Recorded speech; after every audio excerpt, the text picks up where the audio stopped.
라바라바라 카와야반나 카와라바라바라바라바라바라바라바라바라. 주님 라바야바 카와야반 나이스 올 나이스 나이스 카와야반 나이스. 주의 보혈로 주의 보혈로 주의 보혈로 라홀 나이스 올라반나 카와. 아버지께서 원하시는 교회로 라호야반나 카와야반나 라호야반나. 기도의 손을 들게 하옵소서. 기도의 손을 들게 하옵소서. 기도의 영권을 허락하여 주옵소서. 라호야반나 카와야반나 카와야반나 라와야반 카와반나 카와야바라바라바라바라바라. 예수 라카반나 카와야바라 카와야반 나이스 올 나이스 나이스 카와야반 나이스 카와야반 올 나이스 나이스 카와반나 카와야반 나이스.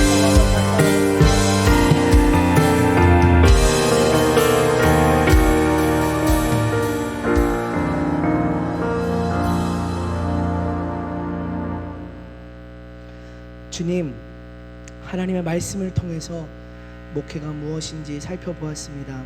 성도를 진실하게 사랑하고 또한 헌신하며 또한 서로 사랑하라는 주님의 말씀의 계명을 살펴보았습니다. 하나님 말씀하신 대로 저희들의 삶 가운데서 서로를 진실히 생각하고 헌신하고 서로 사랑하는 교회로 세워가게 하여 주시옵소서. 우리 누리다 교회를 주님 그렇게 세우시고 축복해 주시옵소서. 주님의 영광 주님의 기쁨 되는 교회가 되게 하여 주시옵소서. 감사하며 예수님의 이름으로 기도드립니다. 아멘. 우리 주님께서 가르쳐 주신 기도 함께함으로 수 예배를 마치겠습니다. 하늘에 계신 우리 아버지여, 이름이 거룩히 여김을 받으시오며 나라의 임하옵시며 땅에서도 이루어지이다. 오늘 우리에게 일용할 양식을 주옵시고 우리가 우리에게 죄진 자를 사하여 준 것 같이 우리의 죄를 사하여 주옵시고 우리를 시험에 들게 하지 마옵시며 다만 악에서 구하옵소서. 나라와 권세와 영광의 아버지께 영원히 있사옵나이다. 아멘.